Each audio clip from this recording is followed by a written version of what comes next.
Undercover Redneck here. Welcome into my living room.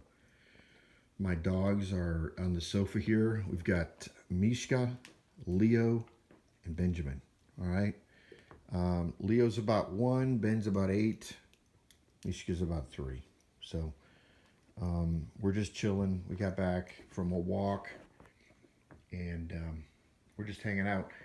I want to go over my inch bag. This is something I've been wanting to do for quite a while, and I haven't done because, I got this perfectionist mentality, I guess you could say. And all the conversations about bug out bags, 72-hour bags, EDC, you know what? It doesn't, it has occurred to me that most of the time when there's bad situation, we don't get to pick the terms of that situation. I think in America we get this idea that we're in control somehow, even in a natural disaster or a situation where the power goes out for a long period of time. We have this idea that we can control it, and we can't. We just can't, right? So I've been watching YouTube and watching all the videos, and I've formulated my own bag. I want to share that with you if I can. But before I get into a line item thing here, I do want to tell you a couple things that, first and foremost, I think the basis of this bag comes from Dave Canterbury's 10 C's to Survival. I think he's got some really good stuff in there. And before I go any further, I also want to say I guess you could say I'm a survivalist. I'm a prepper, but I'm also a realist. Okay. And as the title of my page says, I'm a redneck, and I'm proud of it. I don't think there's anything wrong with that. Okay. I don't think there's anything wrong with me carrying a bag in my truck that's got traps in it, or a 7-inch knife, or an axe. Okay. That's what I choose to do. But I want to just name a couple of the channels that I feel like have really influenced me and influenced this kid that I'm about to show you. Okay. So here we go. Yankee Prepper. He's changed the theme of his channel quite a bit. But when I first started getting into this, I really appreciated his philosophy and his no nonsense, approach to not only to prepping, but to living. All right. I really like that. And so none of the things you're going to see here are high ticket items. I didn't go out and buy the latest and greatest piece of gear. A lot of this stuff came off eBay. I didn't spend a ton of money on it, but anyway. So Yankee Prepper, thank you. Corporal's Corner. If you want to learn how to tie knots, and you want to learn how to set up a ridge line, and he blends this military side of things with survival. He's heavily influenced by Canterbury, and I like him. All right, really appreciate it. Thank you, Corporal. Main Prepper. I don't know if you know Main Prepper. He's not making vids anymore. I don't know all the details. I only hear things. I don't want to perpetuate rumors, but I don't know for sure. I know he doesn't make videos anymore. I like this stuff. Again, military background, but he didn't talk tactical. You know what I mean? He's all about, if you're going to get a shotgun for your home, don't put lights on it and everything. Go buy a Walmart shotgun. Keep it by the door. And if you ever have to defend yourself, that's what you want to use. Dave Canterbury, I've already mentioned him. My Self-Reliance, the guy built the cabin. Really cool. He just does everything himself, and I respect that. Wrangler Star. He's not a bushcrafter. No, I know he's not. But he is, he's a do-it-yourselfer. He's like the ultimate do-it-yourselfer. All right? Appreciate your Wrangler Star. Kenneth Cram. Kenneth Cram, he does a lot of camping, stealth camping. He makes his own, ovens and different things. And then Southern Prepper One is another guy. I think he's very well known. But one last guy, Rune Malty Bertram Nielsen. I know it's a big name, but the guy's like this ultimate bushcrafter. Okay, he's phenomenal. If you've never seen his channel, go check him out. Okay. All right. So enough of the attributes. Let me just jump right into this thing a little bit here. Okay.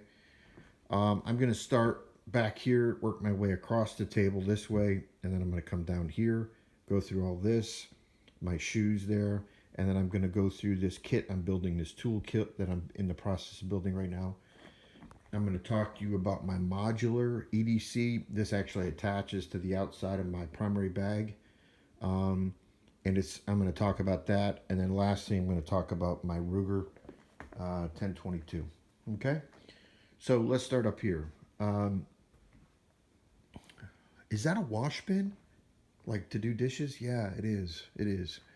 Why do you carry that? Well, you know what? If I want to get washed out in the woods, I want to wash myself. Maybe I want to wash dishes. Maybe I want to gather water out of a stream. I don't know. I don't know. But it's in there. It weighs nothing. It cost me $7. The food is tuna, beans, granola bars, oatmeal, rice. There's some kidney beans in there. And then I've got the staple peanut butter and honey. Okay. You know what? If I'm on the go and I'm just starving and I need some fat, that Jif peanut butter is going to give it to me. So anyway, there's that. Cotton wipes. This is getting into the hygiene part. Okay, so I've got 5 towels there, right? And I've got some vitamins, some toothpaste, soap, right? I get it. I'm not going to be going to a hotel. But you know what? It's a matter of taking care of myself. It's going to be important for me to be able to wash my pits, right? Sewing kit. This is one of the C's. I believe it's called cargo needle or canvas needle, excuse me, on Corporal Corner's site. And he gets that from Canterbury. Canterbury, he attributes that to Canterbury as well. So just to be clear, got some ear plugs here. What do I need earplugs for? Maybe I'm someplace where it's loud and I want to sleep. Maybe I find myself having to sleep in the daytime, right? Travel at night. Maybe I want to cut everything out. Maybe I do. I don't know. Maybe I don't. Anyway, so that's my personal hygiene. I've also got a mosquito net back there, right there. And I've got, getting out of order here a little bit. That's full of batteries, CR123s or C123s. Face paint. Why do I want to do that? I'll get into that later. Maybe I don't want to be found. Do you ever think about that? You gotta, you're off the grid. You gotta, I don't know what's gonna happen to you. I don't. So I got my lighters. I got 3 lighters. I've got this little fire starting kit. You know what? Push comes to shove and I'm wet and I'm starving and I'm cold. I'm gonna light this thing up and stick it under some tinder and I'm ready to go. Okay, it's gonna burn. It's got fat wood in the center, paper towel, and then some jute twine around it. Okay, candles here. Down here I've got, this is a homemade candle I made. It's got 3 wicks in it. Just some cotton balls and Vaseline. Of course, some matches.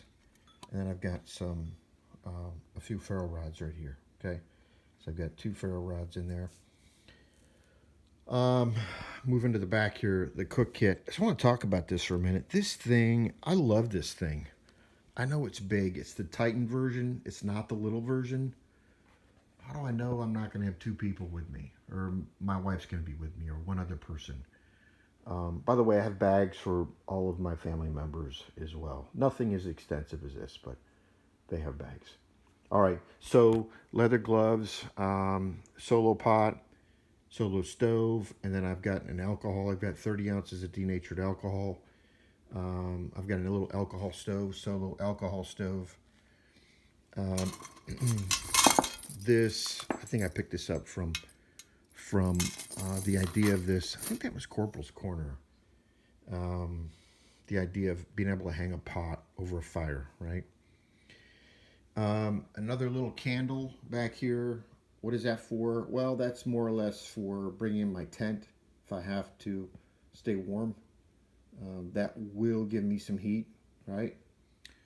And then of course I've got my my military mess kit. Got it on eBay. I thought you said you weren't military. I'm not. The military makes good stuff. It's durable. It's strong. This thing is tough. All right. And then my spices.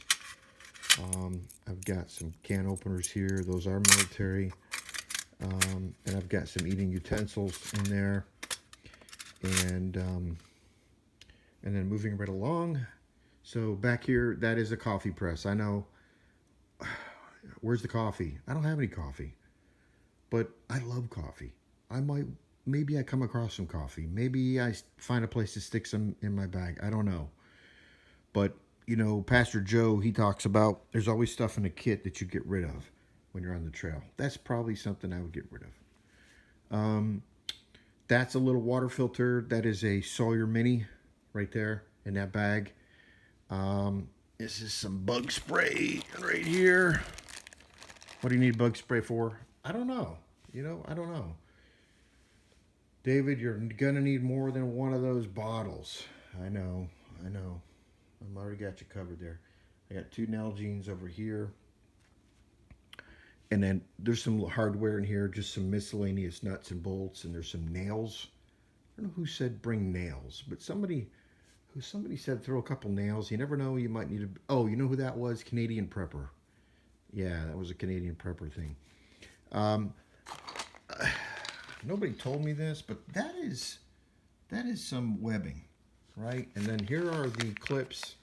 So if I need to repair my bag or help somebody else repair their bag, I can do that. Straps, shoulders, make a bag.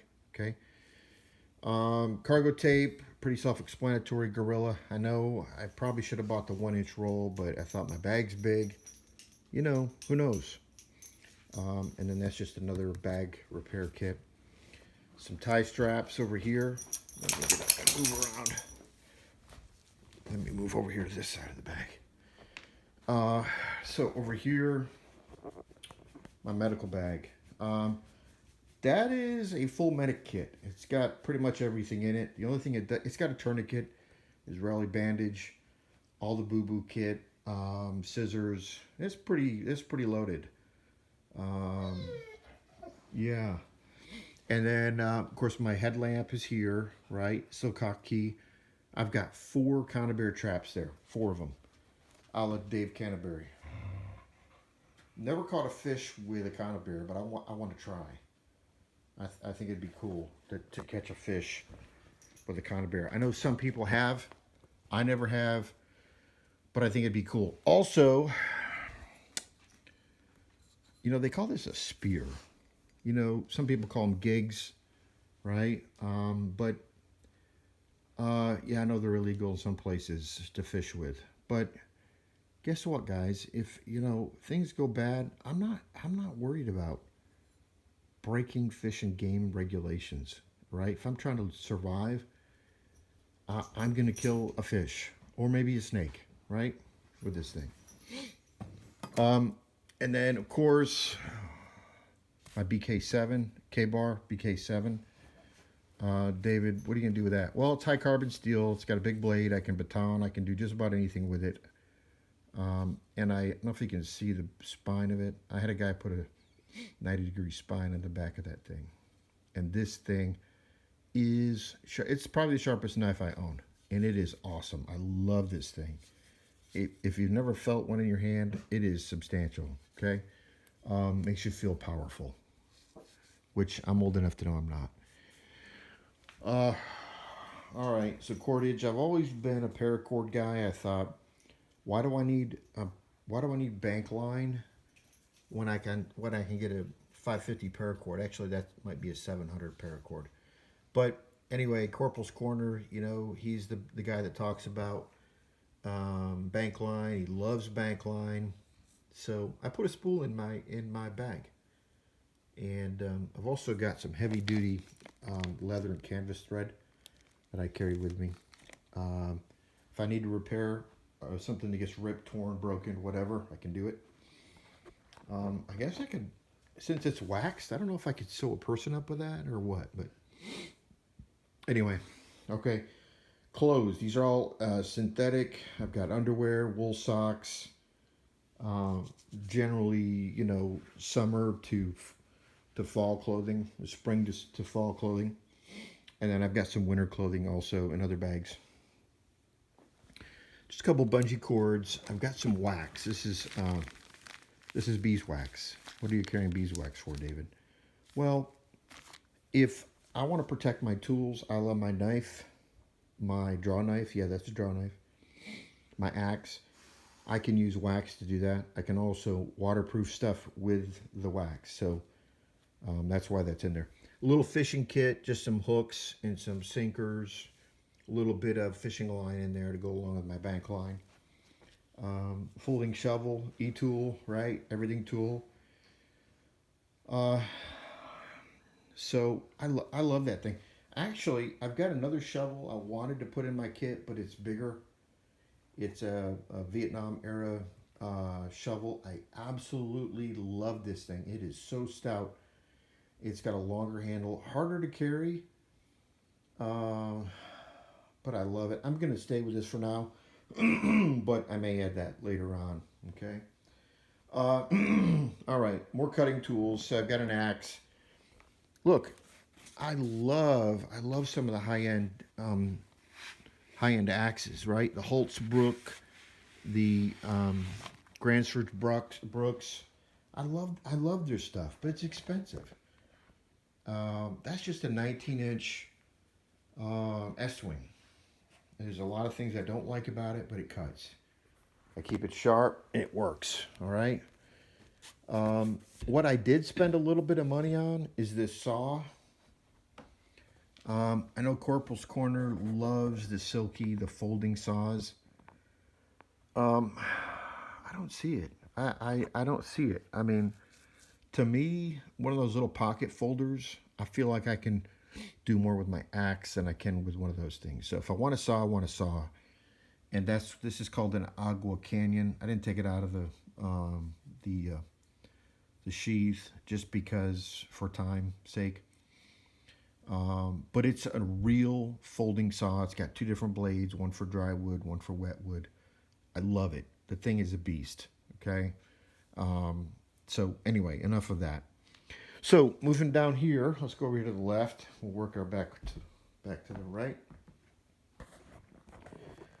Uh,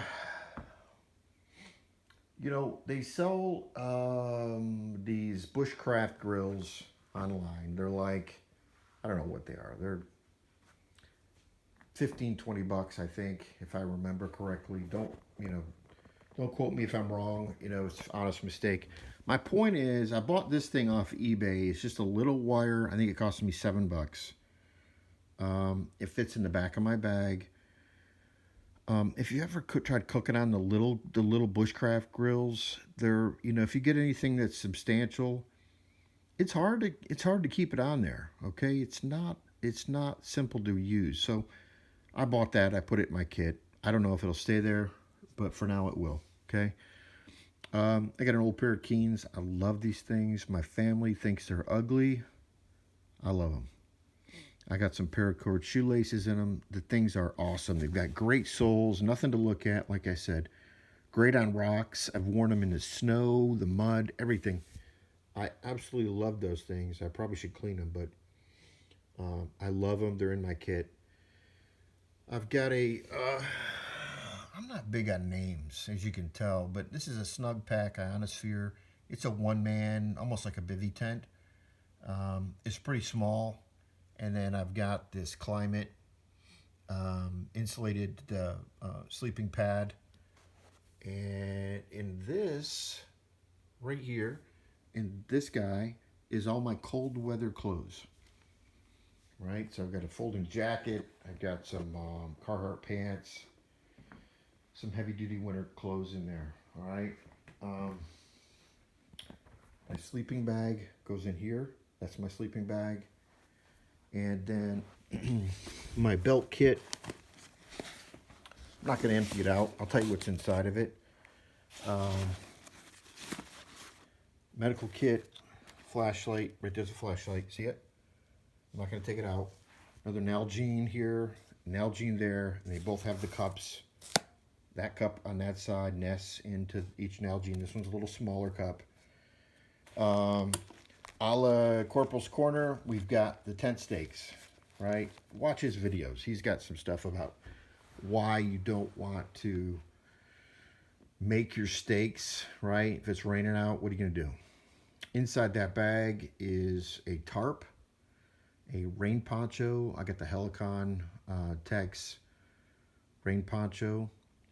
I've got some oatmeal, like 4 bags of oatmeal, some ramen noodles, and I got a compass in there. I got a folding knife, ferro rods. It's got its own fire kit in there. That is, oh, and by the way, it's got a wool blanket on the bottom. Let me tell you what this is about. This is, my other bag's too heavy and I got to move quickly, or I need to evade or whatever. I'm going to take that thing off, strap it on, and, you know, try to go hide someplace. Got a hatchet, little paracord wrapped around it. I didn't do that to be cool. I did it to store paracord. All right, and that's a Norland hatchet, which I love. Bought it at a garage sale for $3, and I absolutely love that thing. Another multi-tool right there. All right. All right, I'm trying to go fast. I hope I'm not going too fast. So one other thing I'm working on is my toolkit, right? So from the standpoint of I'm never coming home, I'm going to need tools to maintain my tools. So let me just show you. I'm making this by myself. This is just canvas. I bought it at a fabric shop, and I'm putting it together. I've got some files. This is just a file for my auger bits. This is a round file right here. Okay, I don't know how well that's coming out. Apologize for my iPhone. Some files, right? If I whack that hatchet into a stone and I got a big old nick in it, I might need a file to straighten that edge out. This is a wood rasp, all right? What do you need a wood rasp for? To shape wood. What do you want to shape wood for? Well, if I want to make a cup, I want to make a spoon, might be something out of wood. It might be something I want to use. What is this called? Scottish-eyed awl or auger bit? Anyway, I think Canterbury had one of those, and that's why I picked it up. The reason I picked it up is because you make the handle in the woods. This thing is wicked sharp. And if I want to drill a hole, or if I want to, you know, build something, that would be a tool I would need to have. This is just a brace bit. So I would make my own handle. This is a Mora carving knife. I love that thing. Thing is a beast. That's just a little fine carving knife, carbon steel blade, super, super, super sharp. And then I have a Nerix gouge, wood gouge right there. Okay, and it's really sharp. All these tools I've had professionally sharpened, and they're tremendous. Just a all-around wood chisel there, and then that's a knife. I made the shroud for it. Keep it safe. It's a hook knife, okay, for carving. So that's gonna go either in or on my bag. I'll probably do a video on that once it's done, because just so you can see it completed, right? But that's a work in progress right there. And then lastly is my gun, my little Ruger 1022. So this is where Pastor Joe Fox influence comes in. He talked about he's not a poacher, but he knew some people who had poached before and the guns they use. And he said the most common thing, high-powered scope on a 22 or a, what did he say? I don't know, small caliber rifles, basically is what he said. Might have been a 22-250 he was talking about. I don't have a 22-250. I have a 22. It's a Ruger 1022. I got 2, maybe 4 mags for it. I carry 2 in that box, about 500 rounds. It stays in my truck, right? It's part of my survival kit. So this is my philosophy. If I'm on my way home and my truck quits and I have to get home or meet my family at a rendezvous point, going home is no longer an option. This is what I'm going to turn to right here. Again, is it perfect? No. It's sort of a blending of what my skill level is and what I feel I would want in that situation. So comment down below if you've got any ideas how I can improve it. I would love to hear them.